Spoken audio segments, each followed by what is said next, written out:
He titulado mi enseñanza de esta mañana Sin píxeles, mirándolos con los ojos de Jesús. ¿Qué tal si lo repite conmigo? Sin píxeles, mirándolos con los ojos de Jesús. Ore conmigo, por favor. Padre, en esta mañana estamos delante de tu presencia, Señor, obedeciendo, Señor, tu mandato de congregarnos, de reunirnos, Señor. Quiero pedir que tu palabra en esta mañana nos motive a creer y comenzar a ver como tú ves las cosas, Señor. Que en nuestra vida, Señor, se cumpla ese pasaje que dice que tenemos la mente de Cristo, Señor. Ayúdanos a dimensionar esta verdad en nosotros y que tu Espíritu Santo, Señor, hoy nos convenza, Señor, y que nuestro entendimiento sea abierto para entender estas verdades espirituales y que esta palabra no se quede aquí, Señor, sino que podamos salir a compartirla, Señor, y que sea parte de nuestra vida diaria. En el nombre de Jesús, amén y amén. Estamos en el mundo de la era digital. Todo se ha convertido en celular. ¿Les ha pasado? Si usted va a coger un bus, tiene que tener una aplicación. Ahora, si usted va a ir a una consulta médica, las fórmulas, las citas nos llegan por el celular, a un correo electrónico, ya nos piden que descarguemos una aplicación. Y cuando nosotros miramos una foto, pues estamos viendo todo digitalmente. Siguiente, por favor. Las imágenes. Un píxel, quiero enseñarles algo muy curioso que lo voy a usar para la aplicación de la predicación. Todas las fotos que nosotros vemos digitalmente hablando están llenas de cuadritos chiquiticos. Usted no las ve porque son cuadritos supremamente chiquiticos. Pero cuando esa foto se distorsiona, ocurre lo que usted va a ver a continuación. Y qué cosa tan harta y qué cosa tan fea es ver una imagen pixelada. Ese es el término profesional que se usa. Cuando usted ve una foto así, una foto borrosa, técnicamente lo que se debe decir es que es una foto pixelada. Una foto pixelada ocurre cuando se graba en baja resolución o cuando es una foto muy pequeña y en el celular o en el computador usted comienza a agrandarla y comienza a estirarla y usted comienza a notar que la foto empieza a dañarse, comienza a pixelarse. Pero todo lo contrario ocurre siguiente cuando nosotros tenemos una foto en alta definición y se pueden ver sus colores, se pueden ver sus detalles, se puede ver tal cual la persona la quiere manifestar. ¿Usted qué está viendo ahí? Una hoja. Y aparentemente esa hoja, ¿en qué estación está? En otoño. Eso se llama storytelling. El storytelling quiere decir que una foto cuenta una historia. Así que nosotros a través de esta imagen estamos viendo una historia. Usted puede imaginarse muchas cosas al lado de esta imagen tan bonita que usted está viendo, porque está en muy alta resolución, no está pixelada y usted la puede comprender exactamente. Quiero decirle que la mirada de Cristo, los ojos de Cristo ven las cosas como realmente son. Nosotros los seres humanos, a causa del pecado, vemos las cosas de manera confusa, de manera borrosa, pero la visión de Cristo es perfecta y Dios ve las cosas realmente como son. Y yo quiero que hoy miremos algunas características de cómo es la visión de Cristo, cómo es que Dios ve, cómo es que Cristo ve las cosas y cómo Cristo quiere que nosotros las veamos. La Biblia dice que los hijos de Dios tienen la mente de Cristo. Así que si usted es hijo de Dios, usted tiene la mente de Cristo. Y si usted tiene la mente de Cristo, tiene que ver como Cristo ve. Amén. ¿Estamos de acuerdo? La pregunta sería, ¿estamos viendo como Cristo ve? ¿O estamos viendo como nuestra naturaleza adámica y nuestra naturaleza caída? Miremos algunos ejemplos rápidamente de cuál es la característica de la visión de Cristo y cómo era que cuando Cristo estuvo en la tierra, qué era lo que Cristo veía. Ahora, Cristo se fue para el cielo, pero Cristo aún sigue mirando, Cristo aún sigue viendo. Primero está en Mateo capítulo 16, versículo 23, que dice: pero él, volviéndose, dijo a Pedro: quítate de delante de mí, Satanás. Me eres tropiezo, porque no pones la mira en las cosas de Dios, sino en las cosas de los hombres. El primer aspecto que encontramos es que Jesús va más allá de las palabras de Pedro y reconoce la influencia de Satanás en su pensamiento. La visión de Cristo es tan aguda, es tan profunda, que puede discernir, entender y conocer cuando una persona está siendo poseída e influida por el poder de las tinieblas. Y eso Cristo lo encontró en la vida ¿de quién? De Pedro. A Pedro le dijo: apártate de mí, Satanás. Segundo está en Juan capítulo 2, versículos 23 y 24. Juan capítulo 2, versículos 23 y 24 dice lo siguiente: estando en Jerusalén en la fiesta de la Pascua, muchos creyeron en su nombre, viendo las señales que hacía. Pero Jesús mismo no se fiaba de ellos, porque los conocía a todos y no tenía necesidad de que nadie le diese testimonio del hombre, pues él sabía lo que había en el hombre. La segunda manera en que podemos entender la visión de Cristo es que Jesús conoce a todos los hombres y sabe lo que hay en el corazón de los hombres.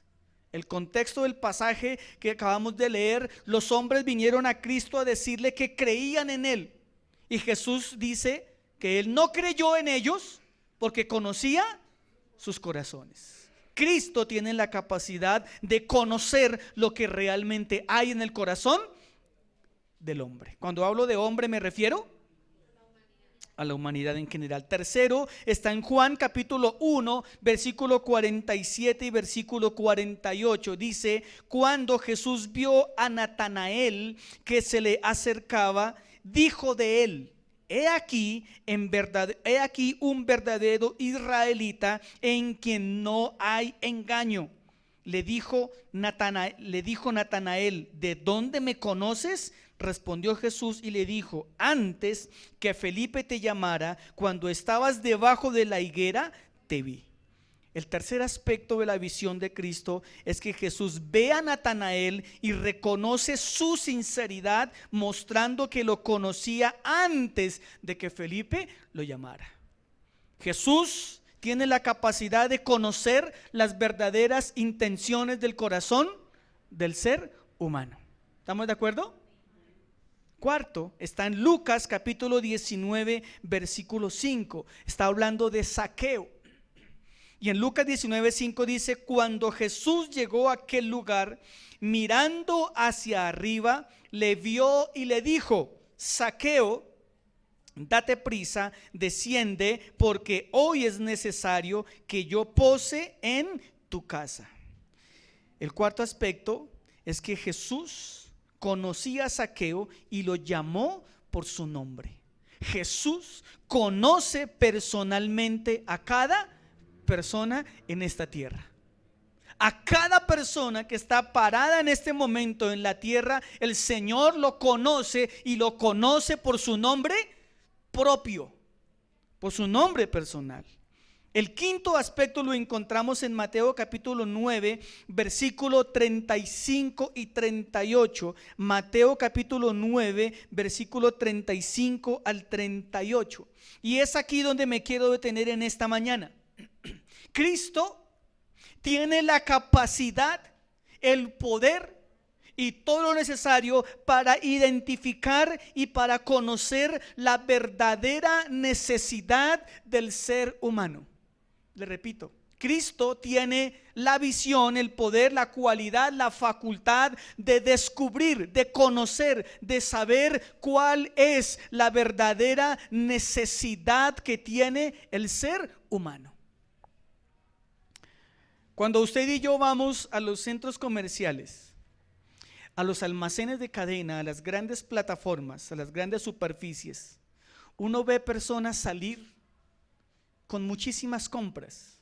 Y a mí me gusta cuando yo miro a las personas. Y cuando están en la caja, a mí me gusta mirar cómo pagan. ¿Cómo pagan? Y cuando las personas están pagando, se sienten a veces grandes. Se sienten satisfechas. Se sienten completas.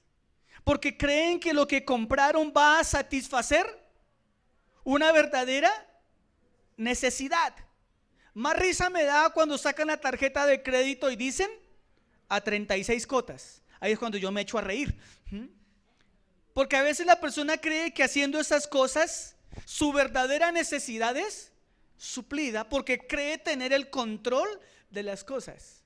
Pero como uno ya sabe, comienzan los meses y comienzan los dolores de cabeza y comienzan las angustias y comienza a faltar la comida en la casa y comienzan los problemas porque se dedicaron a gastar un montón de plata en cosas que realmente no necesitaban, y creemos que con eso vamos a satisfacer una necesidad. ¿Nos ha pasado? Seguramente sí. En nuestra casa tenemos un montón de cosas que hemos comprado y que seguramente están guardadas, diciendo algún día la usaré, algún día la sacaré, y el día que la saca está manoseada, está partida, está obsoleta, ya no sirve para nada. Ni la usó, ni la regaló, ni permitió que otra persona la usara, creyendo que un día eso le iba a satisfacer la verdadera necesidad. Y Cristo en este pasaje nos deja ver que el Señor tiene la real capacidad de descubrir, y no de descubrir porque está muy mal dicho descubrir, conocer. Por el don de ciencia, el Señor conoce y sabe la verdadera necesidad que tiene cada persona. Por favor, acompáñeme ahora sí a Mateo capítulo 9, versículo 35 al 38. Este pasaje también lo narra Marcos. Y Marcos lo narra un poquito más detallado y nos deja ver cosas interesantes. Pero vamos a leer solamente estos pasajes de Marcos de Mateo y un versículo de Marcos, donde vamos a encontrar unas cosas bastante interesantes. ¿Lo tiene? Mateo 9, 35 al 38. Póngale mucha atención a este pasaje. ¿Cómo dice el título? La mies es mucha.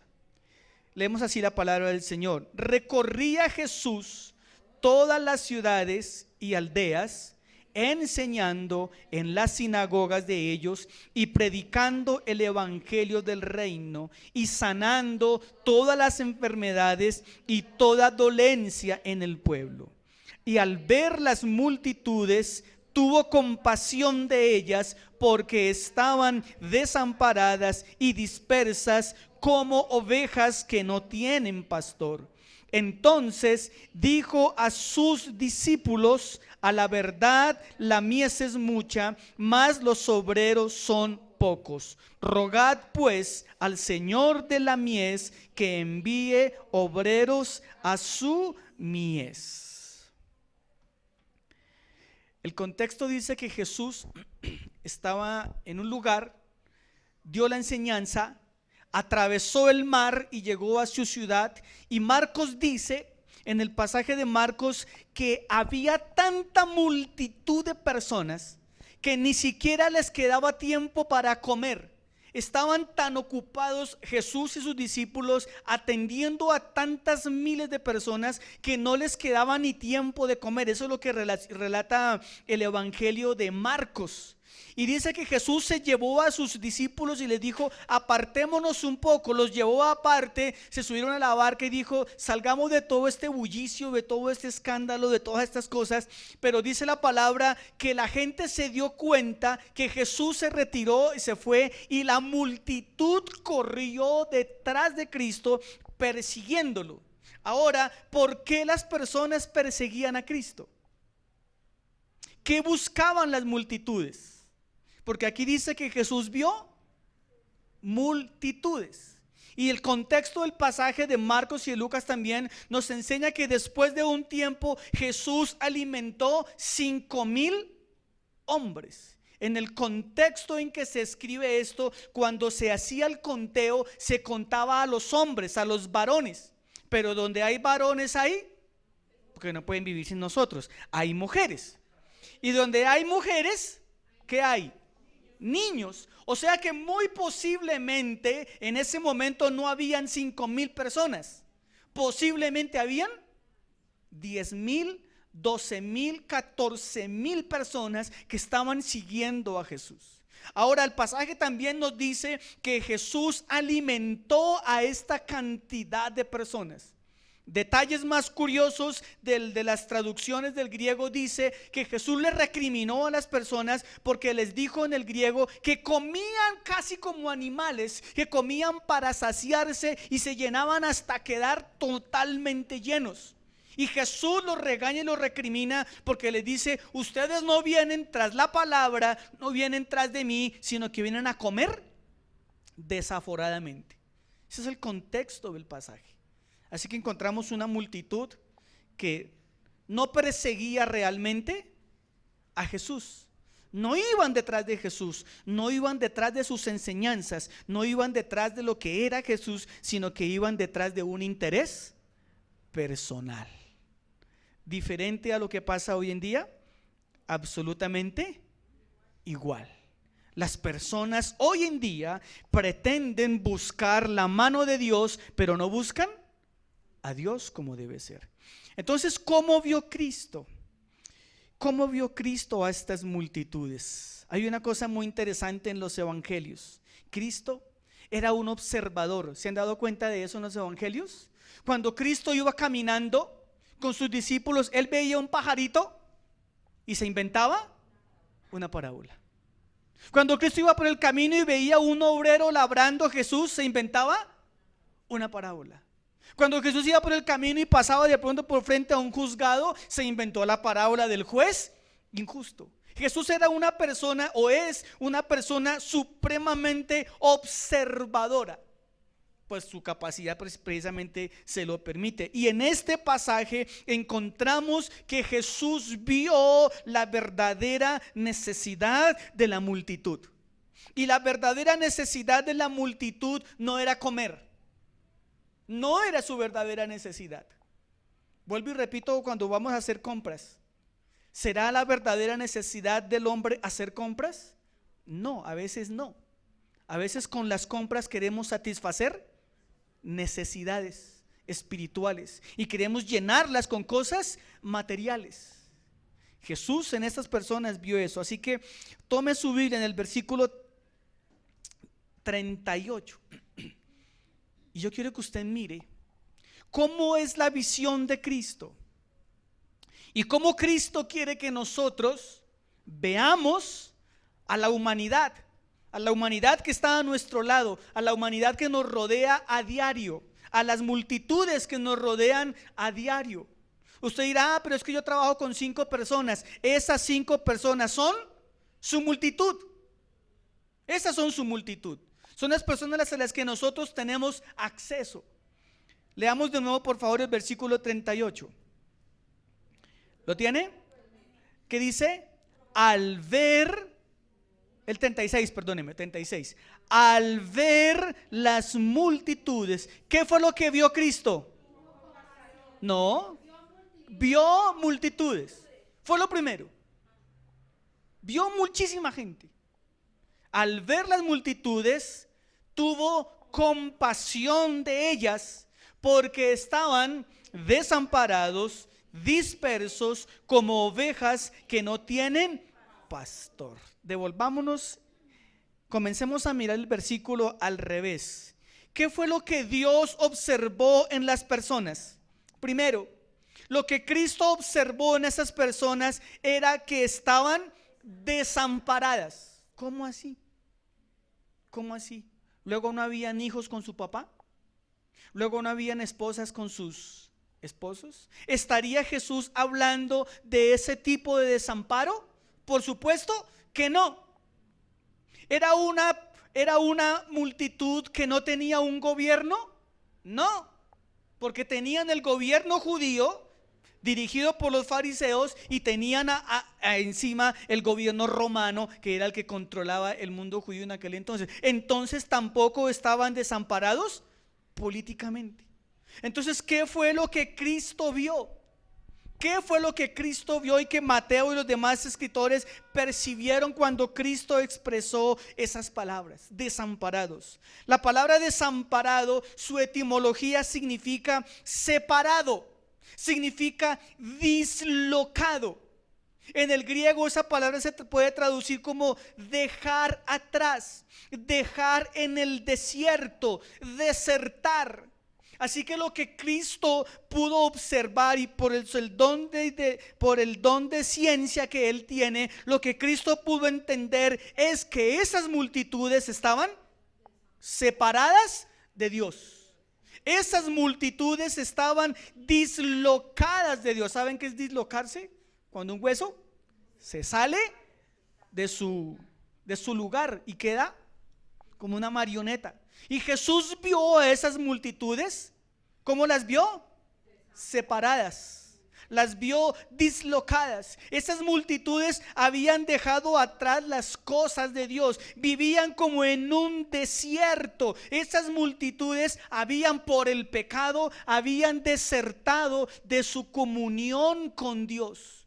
Y lo que Cristo vio en esas personas fue esa realidad. La realidad espiritual que Cristo vio es que las multitudes estaban separadas de Él, y al estar separadas de Él se encontraban en un estado de desamparo espiritual.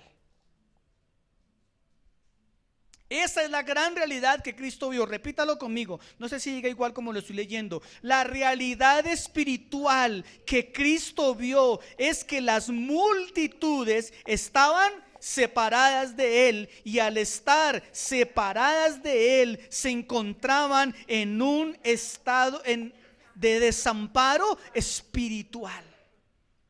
Toda persona que no ha venido a la salvación está como separada de Dios, y al estar separada de Dios entra lastimosamente ¿en qué? En un desamparo. El Salmo 91 dice: el que habita al abrigo del Altísimo morará bajo la sombra. Quien no esté en Cristo no está bajo el abrigo del Altísimo. Es decir, está en un estado de desamparo.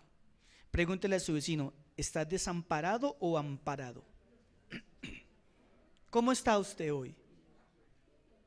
¿Desamparado? ¿O la póliza espiritual ya lo está cubriendo? La póliza a todo riesgo. Hablando de eso, Padre Celestial. Isaías capítulo 59, versículo 2. Se me acerca la hora de pagar la póliza del carro. Voy a hacer un culto de pactos. Bien. No, mentiras. ¿Sabe que aquí no hacemos eso? Isaías 59, 2. Mire lo que ocurre a causa del pecado. Mire por qué el hombre está desamparado. Isaías 59, 2 dice... ¿Despacio? Es que tengo 65 versículos para leer. Isaías 59, 2 dice: pero vuestras iniquidades han hecho división entre vosotros y vuestro Dios.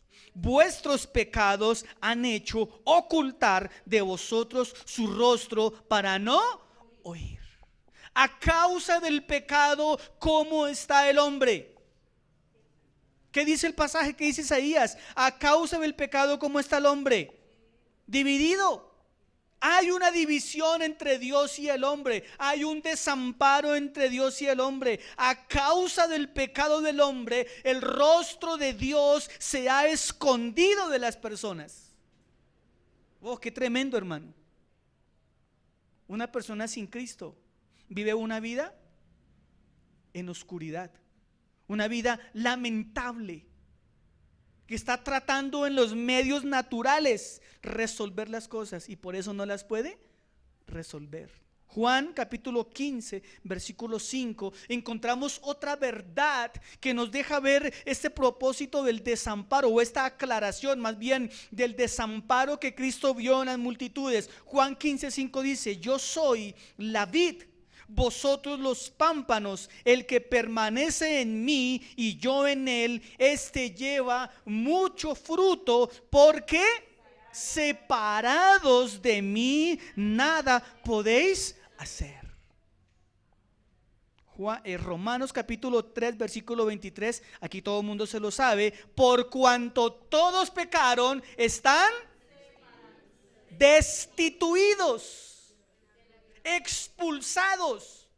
Ni siquiera tiene matrícula condicional, fue expulsado del paraíso, expulsado de la presencia de Dios. Esta multitud había sido expulsada de la presencia de Dios, y como habían sido expulsados, estaban en completo desamparo. Efesios 2:12.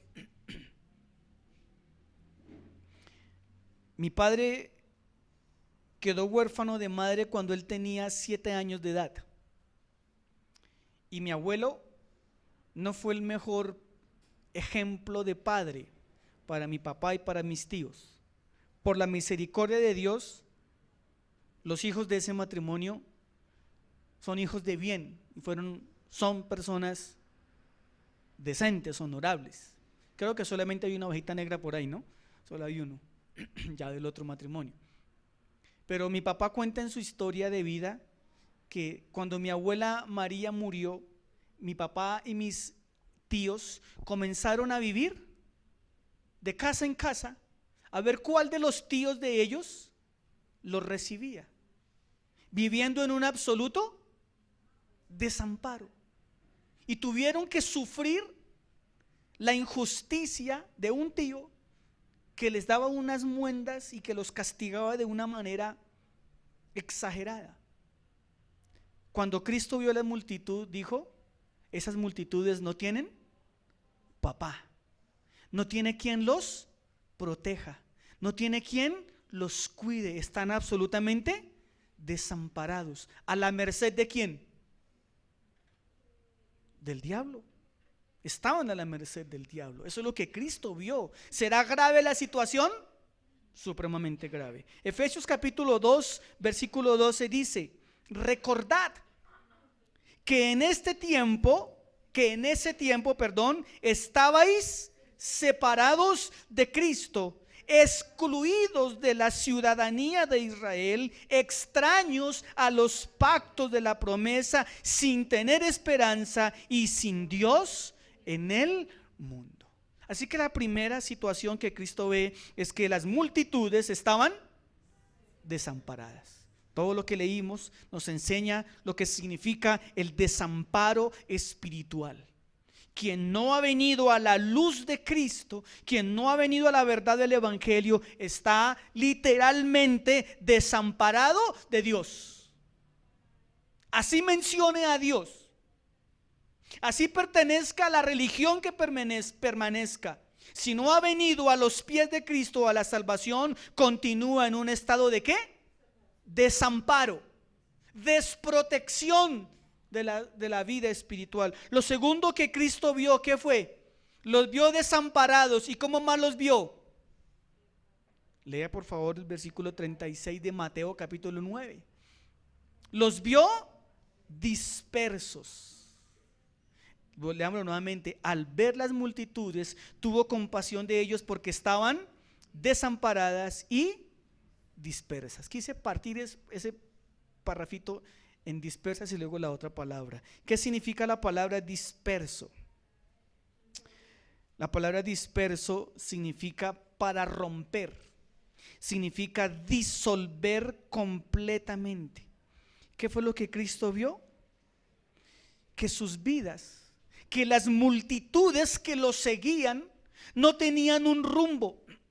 Sus vidas no tenían sentido, sus vidas no tenían una meta clara, sus vidas andaban perdidas, porque incluso la Biblia lo dice.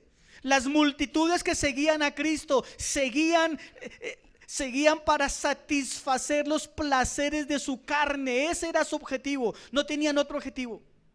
No tenían una visión espiritual. No tenían una meta espiritual. No les interesaban las cosas espirituales. Simplemente andaban por ahí. Escucharon que había un hombre que estaba haciendo milagros allá. Corrieron. Ese fue el origen del Sisbén. Porque donde hay cosas regaladas, allá estamos los colombianos haciendo cola. Y me imagino que entre esos 5,000 había más de un colombiano haciendo cola. Teniendo con qué sustentarse, allá estaban lagarteando comida. Porque si usted mira el contexto, 12,000 personas, hermano, obviamente tenían que comer. Obviamente tenían sus casas. Pero hermano, todo lo que no es regalado, bienvenido sea. Y si es comida, con más veras, hermano. Y si nos dan de comer el doble, ahí estamos. Y así estaba la gente. No, sus vidas estaban totalmente dispersas de las cosas de Dios. Estaban satisfaciendo su verdadera necesidad espiritual con cosas materiales. Por eso el regaño y por eso el repudio de Cristo, que comían como animales, porque literalmente en el griego dice que comían hasta saciarse, hasta que prácticamente les daba ganas de vomitar de la cantidad de comida que Cristo les estaba dando. Eso es lo que dice el contexto del griego. Y Cristo les recrimina precisamente eso, porque estaban tratando de llenarse con algo que no satisface. Mire lo que dice Isaías 53:6. Entendamos un poquito cómo está el mundo, cómo estaban las personas, cómo el mundo hoy está disperso en tantas cosas, hermano. Cómo el mundo hoy pretende llenar su vida, su mente con cosas tan vacías, tan huecas, hermano. Isaías 53:6 dice: todos nosotros nos descarriamos como ovejas, cada cual que hizo, se apartó ¿a dónde? Por su camino. ¿Cuál camino? ¿De cuál camino habla? Cada cual se apartó por su camino. ¿Cuál camino? El camino de cada uno. Cada uno cogió el camino que quiso.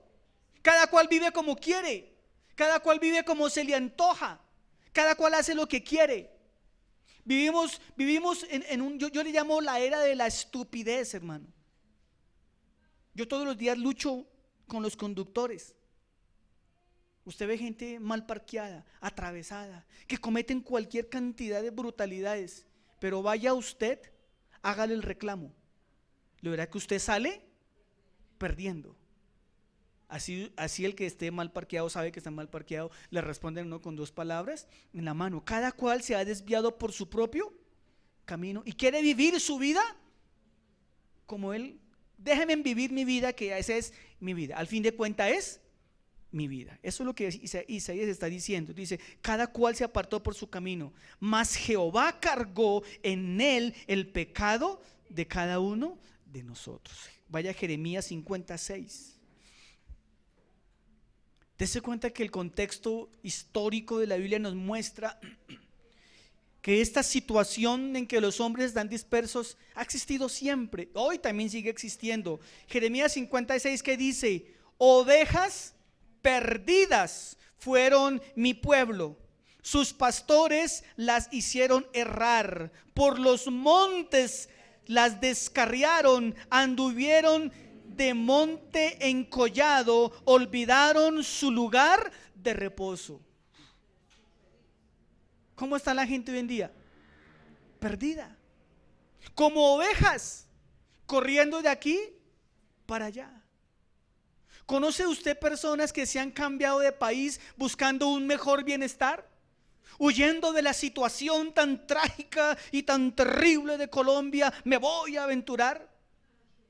Y después están llorando, lamentándose. A algunos les va bien, bendito el Señor. Pero déjeme decirle que esos casos son contados. Somos como ovejas, andamos. Acá dice que las ovejas brincaban ¿de dónde? ¿Lo leyó? Ovejas perdidas fueron mi pueblo, sus pastores anduvieron de montes en collados, o sea, buscando aquí, buscando allá, buscando aquí, buscando allá, buscando aquí, buscando allá. Se parecen a ovejas contemporáneas con un celular en la mano. Media hora TikTok, media hora Instagram, media hora Facebook, media hora Twitter, media hora Home and Health, media hora Discovery, media hora Netflix, media hora YouTube, y se pasa el día picando aquí, picando allá, a ver, ¿cómo satisfago mi verdadera necesidad? Amén. Eso no arranca menes, pero qué culpa, hermano. Lucas 19:10 encontramos otra referencia. Cómo estaban las multitudes y cómo está la multitud. Dice la palabra: porque el Hijo del Hombre vino a buscar y a salvar lo que se había. ¿Cómo están las personas? Perdidas, perdidas, perdidas. El mundo está perdido, desamparado, disperso, hermano, disperso. Tercero, ¿qué fue lo que Cristo vio en las multitudes? Lea de nuevo Mateo 9:36. Al ver las multitudes, tuvo compasión de ellas porque estaban primero desamparadas y luego dice dispersas. Yo lo partí, pero el texto dice dispersas como ovejas que no tienen pastor. Jesús vio a esas personas como ovejitas. Ya no las vio como personas, sino las vio como ovejas. ¿Sabía usted que las ovejas son débiles? Algunos traductores dicen que las ovejas son un tantico cerradas de la cabeza. Las ovejas necesitan una persona que las guíe. Hay animales como la hormiga que ella por sí sola, ¿se las ha visto? Tienen su reina, tienen su rey, tienen su comandante, las hormigas están jerárquicamente organizadas. Es increíble, hermano, las hormigas cómo funcionan. Vean, por eso vean programas buenos, hermano. Es impresionante cómo Dios hizo las hormigas. Pero en cambio las ovejas son medio cabezonas. Necesitan de un pastor, una guía. Las ovejas escuchan solamente una voz, la voz de su pastor. ¿Sabía eso? Si usted va a un hato de ovejas, si usted dice ovejas, las ovejas siguen ahí pastando. Pero si va al pastor y las llama, levantan la cabeza y se van detrás del pastor. Las ovejas necesitan un pastor, una guía, alguien que las oriente, alguien que las cuide, alguien que vaya y las rescate. Y cuando Jesús vio a las multitudes, ya no vio personas, ya vio ovejitas. Pero esas ovejitas, ¿cómo estaban? Sin pastor. O sea, no tenían a nadie que las pastoreara. La palabra pastor viene del hebreo ra. Y la palabra ra significa apacentar, significa pastar, significa llevar las vacas a comer. Ustedes no son vacas, pero estoy diciendo lo que dice el texto. Significa cuidar, significa alimentar y también significa amigo.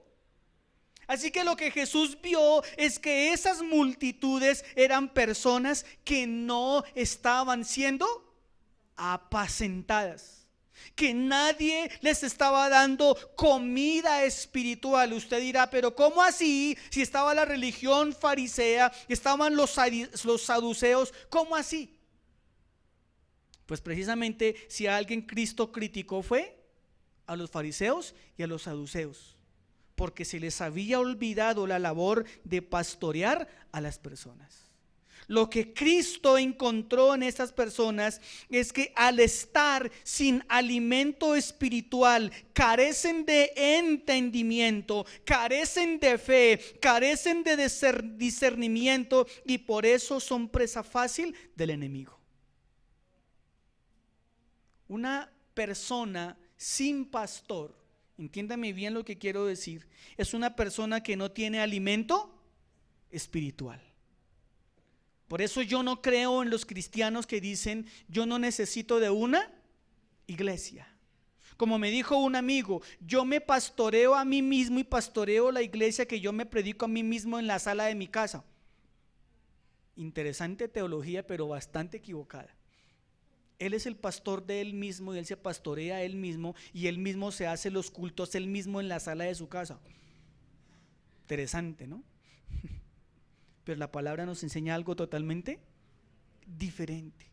Entonces les repito, ¿cuál fue la verdadera necesidad que Dios descubrió, que Dios conocía? Al estar sin alimento espiritual, ¿qué ocurre con las ovejas? ¿Carecen de qué? ¿Está ahí? Carecen de entendimiento, carecen de fe, carecen de discernimiento y son presa fácil del enemigo. ¿Estamos de acuerdo? ¿Será necesario el alimento espiritual? ¿Será importante que una persona escuche de la boca de un pastor la predicación? Ahora, ¿será importante que una oveja en su casa de manera juiciosa lea y estudie la palabra? Es indispensable. Porque si decimos que esto es alimento, entonces si es alimento, sirve para nutrir nuestra vida espiritual. ¿Estamos de acuerdo? Acompáñenme en Ezequiel capítulo 34, versículo 5. Ezequiel, le invito a que lea ese libro y se prepare para un viaje a las estrellas leyendo Ezequiel. Ezequiel 34, 5. Mira lo que Ezequiel vio. Algo bien interesante. Así fueron dispersadas por falta de pastor, y fueron para hacer comida de toda bestia del campo, y se dispersaron.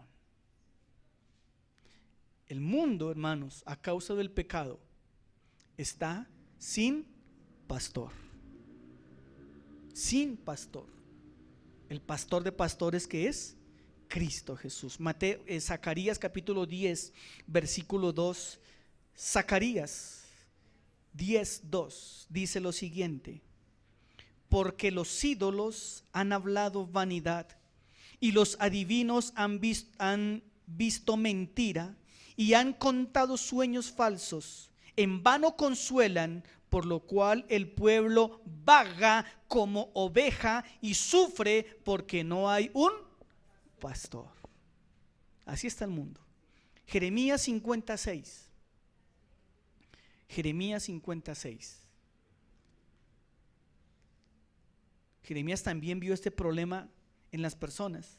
Dijo: ovejas perdidas fueron mi pueblo, sus pastores las hicieron errar, por los montes las descarriaron, anduvieron de monte en collado, olvidaron su lugar de reposo. Ezequiel 34, 8 dice: vivo yo, dice Jehová el Señor, que por cuanto mi rebaño fue para ser presa y mis ovejas fueron para ser comida de todas las fieras del campo, sin pastor, ni mis pastores buscaron mis ovejas, sino que los pastores se apacentaron a sí mismos y no apacentaron mis ovejas. Este pasaje es una recriminación y un reclamo a los pastores, pero algún día predicaré ese tema para echarme piedras a mí mismo. Pero aquí lo que el profeta está diciendo y nos deja ver la escritura es que un pueblo sin pastor es un pueblo que no tiene alimento espiritual. Quizás Jesús lo que le quiso enseñar a la multitud, con tanta comida y que comían hasta que se trasbocaban, Jesús lo que les quería de pronto enseñar era: esa es la intención que ustedes deben tener con la comida espiritual. Amén. Qué bueno es que podamos tener tanta hambre y tanta sed de la palabra de Dios, que yo quiera todo el tiempo estar alimentándome de la palabra de Dios y no de otra cosa. Y no de otra cosa.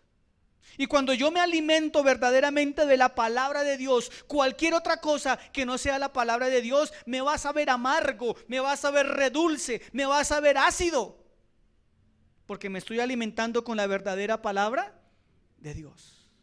¿Sabe por qué las falsas doctrinas de los pactos, de los sellos, de las declaraciones, yo declaro, yo decreto, yo pronuncio, yo sello? ¿Sabe por qué encontró tanta cabida en el pueblo evangélico? Porque es un pueblo evangélico que no se alimenta de la palabra de Dios. Y vinieron todos estos embaucadores con doctrinas sacadas de los mismos infiernos y las trajeron, y la gente dijo: ¡ay, tan bonito! Y comenzaron a creerlas. Y por eso encuentra usted hoy una iglesia cristiana tan débil, tan raquítica, porque escuchan todo menos lo que deben escuchar. Se alimentan de chitos, de maicitos y de papitas, pero no se alimentan del pan de brócoli, calle esos ojos, de la palabra de Dios. Diga uyama, diga guatila, cosas ricas, el brócoli, hermano, guanábana, bien, ya me van conociendo. ¿Cuál fue la reacción de Cristo? Vuelva otra vez a Mateo, o lo tiene ahí, ¿cierto? 9:36. ¿Cómo fue que Cristo vio las multitudes? Primero, desamparadas. Segundo, dispersas. Tercero, ¿están conmigo? Ovejas que no tienen pastor. O sea, Jesús vio una situación realmente deplorable. Es como si usted se parara por la mañana en Transmilenio, usted mira las multitudes y usted dice: si hago un licuado, un batido, no sale un ciudadano, porque todos están de esa manera, hermano. Toda la humanidad, desgraciadamente, los que no han venido a Cristo están así. Ahora, ¿cuál fue la reacción de Cristo? Versículo 36. Por eso lo prediqué al revés, lo leí al revés. Entonces vuelve y dice: al ver las multitudes, tuvo ¿qué? Compasión. Compasión. Cuando usted ve a un ladrón robar, ¿a usted qué le da? Diga la verdad, hermano. Miedo. ¿Qué más? Rabia. Y cuando lo cogen, ¡oh!, se aumenta la rabia. ¿Y qué hace la gente? ¿Usted ha visto los videos, hermano? O espero que no haya participado de eso. Esa persona, ¿cómo está? Desamparada, dispersa y sin pastor. ¿Cómo debe ser vista?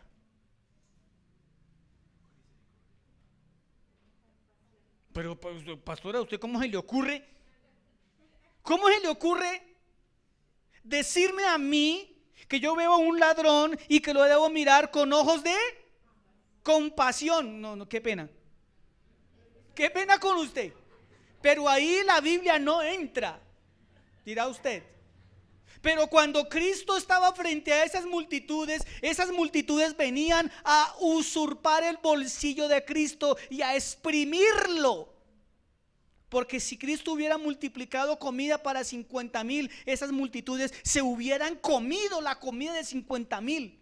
Por eso el reclamo de Cristo. Cristo sabía la clase de personas que lo estaban persiguiendo.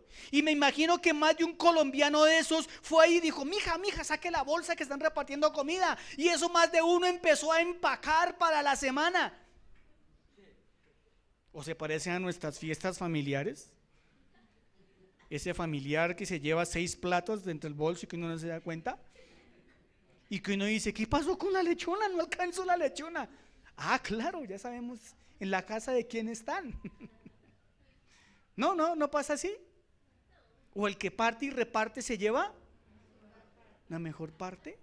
No ha pasado en las fiestas que yo le doy más a mi hermano y le doy la parte más grande a mi compinche y a los demás y el centímetro de ponqué.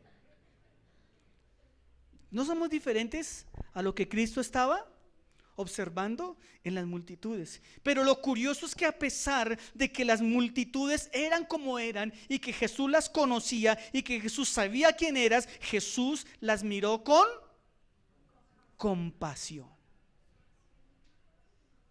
Jesús no dijo: ángeles, bajen con espadas de fuego, con látigos de fuego, ¿sí? Que vamos a justiciar estos 12,000 impíos, perversos, pecaminosos, interesados, hijos del diablo.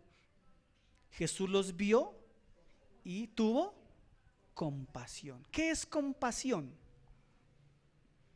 ¿Qué es compasión? No es lo que usted y yo sentimos cuando vamos en el carro y en cada semáforo aparece una persona y nos mira así como: por favor. Y usted dice: ay, saca una moneda de 50 pesos, baja el vidrio 1 centímetro y le entrega la moneda así con miedo para no infectarse porque tiene las manos sucias. ¿Sí? Cuando bajamos el vidrio, ¿no? Porque cuando no nos volvemos arrogantes, fuche, fuche, fuche, y le pitamos y arrancamos el carro un poquito para que la chusma no se junte a mí. Pero cuando somos supremamente evangélicos decimos: pobrecito, abre una moneda de 50 por ahí y sacamos 50 pesos y creemos que wow, hicimos en la obra del día. Y entonces creemos que Cristo desde el cielo dice: bien, buen hijo fiel, en lo poco fuiste fiel, en lo mucho te pondré. Y los ángeles sueltan una carcajada. Porque eso no funciona así. No es lástima.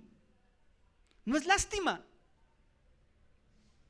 No es ese pedazo de pan que yo le doy porque ya no lo quiero. No es eso, hermano. Compasión es algo totalmente diferente. Mira lo que dice la palabra compasión, lo que significa. ¿Está listo para escuchar esto? ¿Sí?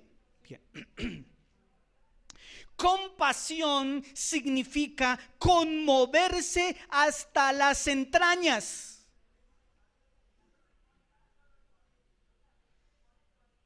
Compasión significa ¿qué? Conmoverse. ¿Hasta dónde? Hasta las entrañas. Para el mundo griego antiguo se creía que desde las entrañas está el amor y está la voluntad, la piedad. Ellos creían que aquí en las entrañas nace el amor y la piedad, creían ellos. Y por eso utiliza esta palabra el escritor y dice: tuvo compasión. O sea, Cristo vio las multitudes y ¿qué sintió? Fue movido a misericordia. Eso es lo que significa compasión. ¿Qué más significa compasión? La compasión es un sentimiento que se manifiesta desde el contacto y la comprensión del sufrimiento del otro ser. Compasión es ver que una persona tiene una necesidad, pero que esa necesidad es mía. Es mía. Eso es compasión. Cuando yo digo: mi hermano no tiene que comer, yo le voy a dar por lo menos para que coma una vez. Hace unos años atrás me contaba alguien, no voy a dar nombres ni títulos, una persona que era escolta de un muy alto dignatario en Colombia, y se fueron a su iglesia y salieron de su iglesia, de su ritual religioso, conmovidos por la enseñanza del líder religioso de que tocaba ayudar a los pobres. Entonces la esposa de este alto dignatario le dijo a la persona que conozco, le dijo: fulano de tal, le entregó unas monedas, le dijo: vaya, compre 1 libra de arroz y désela a un pordiosero porque hay que ayudar para que esta persona se alimente y coma. Yo le pregunto: ¿usted se comería 1 libra de arroz? ¿Como quien come maíz pira? ¿No? ¿Usted para hacer arroz qué necesita? Agua, aceite, cebolla, alverjita, habichuela, pollito. Hagamos un arroz con pollo. ¿Tendría compasión esa persona? No, eso no es compasión, hermano. Eso es lástima. Y Cristo no tuvo lástima por las personas. Cristo tuvo compasión, fue movido a misericordia, fue movido a hacer algo. Eso fue lo que Cristo hizo, hermano. Cristo reconocía la verdadera necesidad que tenían las personas. Compasión significa significa empatía. La compasión significa la percepción y la compenetración en el sufrimiento del otro. Es el deseo y la acción de aliviar, reducir o eliminar por completo la situación dolorosa. Eso es compasión, hermano. Y lo que Cristo vio en las personas fue una situación paupérrima. Y Cristo lo que hizo fue resolver el verdadero problema interior que tiene el ser humano. ¿De qué manera lo hizo? Manifestando compasión. Si Cristo y si el Padre hubieran tenido lástima, hubieran dicho: pobrecitos, pecaron, ay de ustedes. Pero Cristo y el Padre no sintieron lástima, sintieron compasión. Y la demostración de la compasión de Dios fue Cristo Jesús. Y la compasión de Cristo por las personas perdidas es que Cristo llevó el pecado y llevó la maldad y se subió a la cruz y en la cruz sufrió el castigo, sufrió el martirio y pagó la deuda que toda esta humanidad no podía pagar. Con su propia vida, Cristo fue compasivo con cada uno de nosotros. Acompáñenme al versículo 6 y 34 y 35. Mateo 6, 34 y 35. ¿De qué manera Jesús comenzó a manifestar compasión? Ya entendimos que no era comida. Ya entendimos que no era cosas físicas. Ya lo entendimos. Pero Jesús comenzó a hacer algo muy interesante en la vida de las personas. 34. Y salió Jesús perdónenme la vida. Marcos 6:34. Perdónenme. Marcos lo relata un poquito más amplio. Marcos 6:34. Mira lo que hizo Jesús. ¿Cuántos saben que la palabra de Cristo es vida? Es vida, literalmente vida, hermanos. Literalmente es vida. Él dijo: yo soy la vida. Y ahí no hay metáfora, ahí hay una realidad existencial. Él es la vida. Entonces, cuando Cristo daba su palabra, ¿qué estaba dando? Vida a las personas. ¿Ahora sí lo tiene? 6, 34 y 35. Y salió Jesús y vio una gran multitud y tuvo ¿qué? Compasión de ellos, porque eran como ovejas que no tenían pastor, y comenzó ¿a qué? A enseñarles muchas cosas. Cristo vio a la multitud dispersas, desamparadas y sin pastor, y ¿qué empezó a hacer?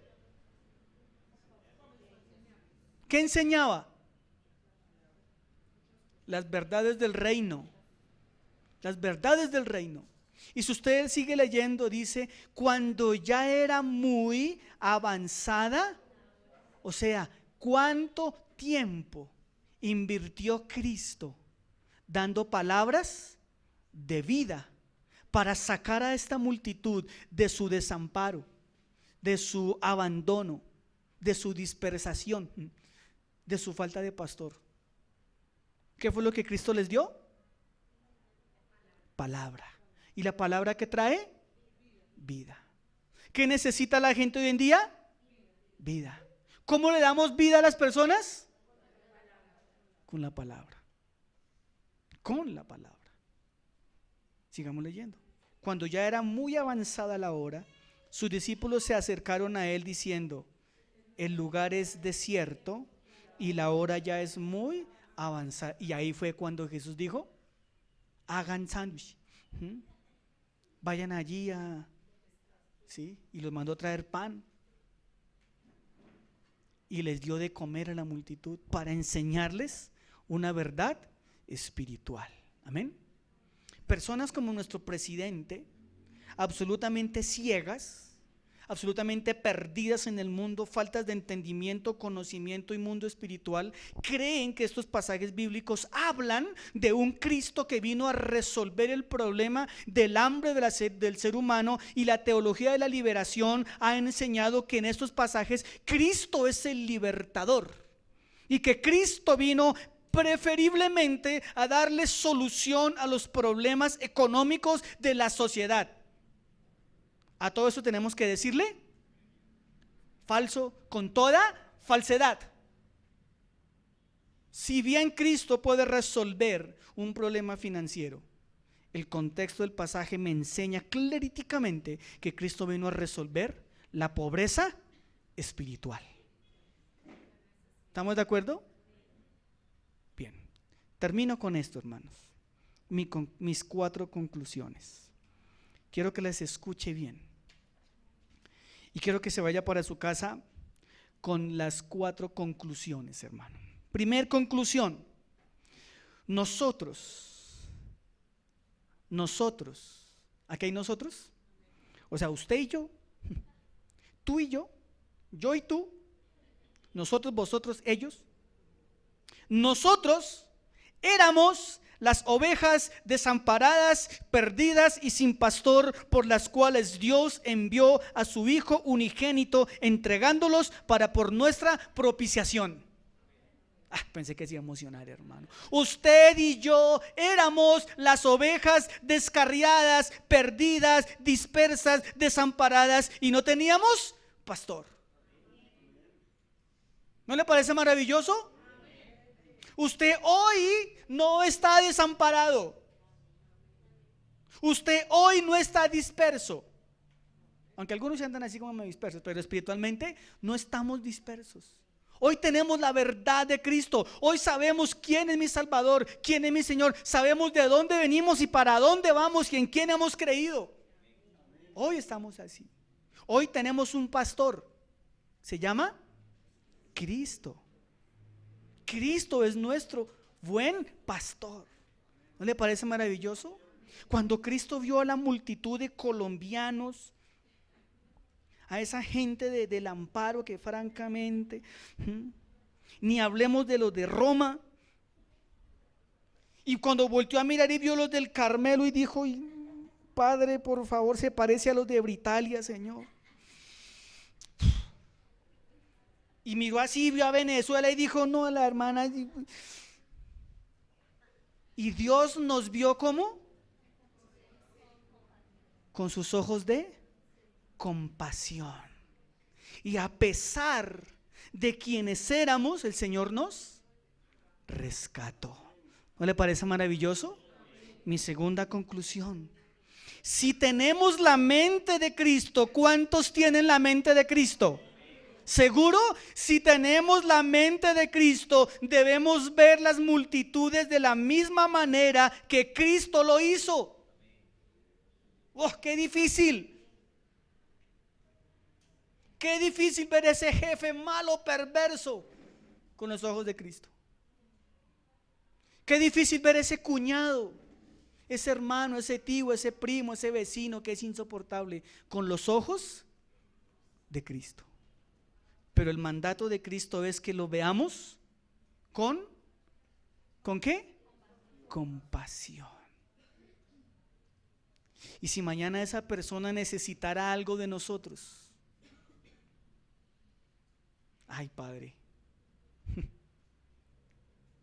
si mañana esa persona que tanto me hace la guerra llegase a pasar una necesidad verdaderamente espiritual, ahí es donde usted y yo tenemos que demostrar que la mente de Cristo está en mi mente.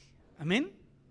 Y dejar a un lado la carne y el orgullo y decir: voy a mostrar ¿qué? Compasión. Tercera conclusión: estamos llamados a mostrar compasión por las multitudes de afuera y traerlos para que sean pastoreados. Le repito, ¿estamos qué? Llamados. No es una opción del cristiano, no es si quiere, no es si puede, no es si le parece, no es si le interesa. No, el llamado del cristiano es mostrar compasión a las multitudes y traerlos para que sean pastoreados. Ese es nuestro llamado, hermano. Quiero que lo entienda, hermano. Llevamos un mes diciendo, hermano, la iglesia de Cristo está llamada a predicar la palabra de Dios. La iglesia de Cristo, o sea, nosotros estamos llamados a compartir el evangelio de Jesucristo. Si no lo hacemos, se nos será demandada la sangre de esas personas. ¿Tenemos responsabilidad? Muy alta, hermano, muy alta. Cuarta conclusión. Vaya a Mateo 9:37. Mateo 9:37. Jesús encontró otro problema. Oiga, Jesús era un encontrador de problemas. Jesús encontró otro problema. Y es un problema actual. Es un problema que enfrentan todas las iglesias. Todas. ¿Ya lo descubrió? ¿Cuál es el problema? La mies. Mira lo que dice. Entonces, o sea, Jesús mira las multitudes, ve que es una parranda sin vergüenzas, vividores. Los ve con las bolsas llenas de comida y llevándose para la casa. Ve otros que ya no podían ni moverse de la llenura que tenían. ¿Sabe quiénes son? Ve su necesidad, les predica, les enseña y luego voltea a mirar a sus discípulos y les dice: faltaban ustedes, amigos. Y les dice: hay otro problema que es igual de grave a ese problema, y es el problema que enfrenta esta iglesia y todas las iglesias que hay. ¿Cuál es el problema? Entonces dijo: ¿a quién? A sus discípulos: a la verdad, la mies es mucha. O sea, Cristo dijo: mire, la mies son las personas. Jesús les dijo: hay 14,000 personas, hay mucha mies para recoger, hay muchas personas para alcanzar. Hay muchas personas a quien predicarles el evangelio. Hay muchas personas a quien podemos impactar, sobre todo hoy en día con las redes sociales. La mies es bastante grande, hermano. Pero Jesús dijo: hay pocos obreros. Hay pocos obreros. Hay pocos interesados en ir a predicar. Rogad pues al Señor de la mies que envíe obreros. Yo quiero que usted ore y le diga: Señor, por favor, envíame a la mies. Porque el evangélico contemporáneo dice: Señor, heme aquí, envía a mi hermano. Heme aquí, envíalo a él. No, la oración debe ser: heme aquí, envíame a mí. Amado Padre Celestial, gracias por tu palabra, Señor. Gracias por tu palabra, Señor. Gracias por habernos rescatado, Señor, del desamparo espiritual, Señor. Gracias por habernos traído del mundo de dispersión en que estábamos, Señor. Gracias por habernos traído a estos pastos verdes y frescos de tu palabra, Señor. Como cantábamos ahorita, Señor, tú eres nuestra alegría, Señor. Tú eres nuestra alegría, Señor. Pero a veces, Señor, somos egoístas porque nos quedamos con nuestra propia alegría, Señor.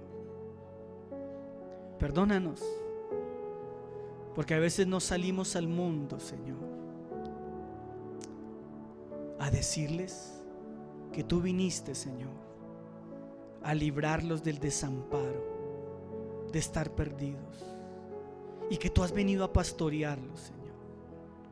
Te pedimos que en nosotros pongas amor por las almas perdidas, Señor. Te pido, Señor, que nuestra visión se amolde a la visión tuya, Padre Celestial. Que aprendamos a mirar, Señor, en las calles, cómo el mundo, Señor, sufre sin ti, Señor. Cómo el mundo está perdido sin ti, cómo el mundo está disperso sin ti. Señor, y danos la capacidad de sentir compasión por las personas, Señor, y de darnos para traerlos a ti, Padre Celestial. En el precioso nombre de Jesús. Usa nuestras voces, usa nuestras manos, usa nuestros pies, usa nuestras casas, usa nuestras cosas materiales. Úsanos para mostrar compasión, Señor.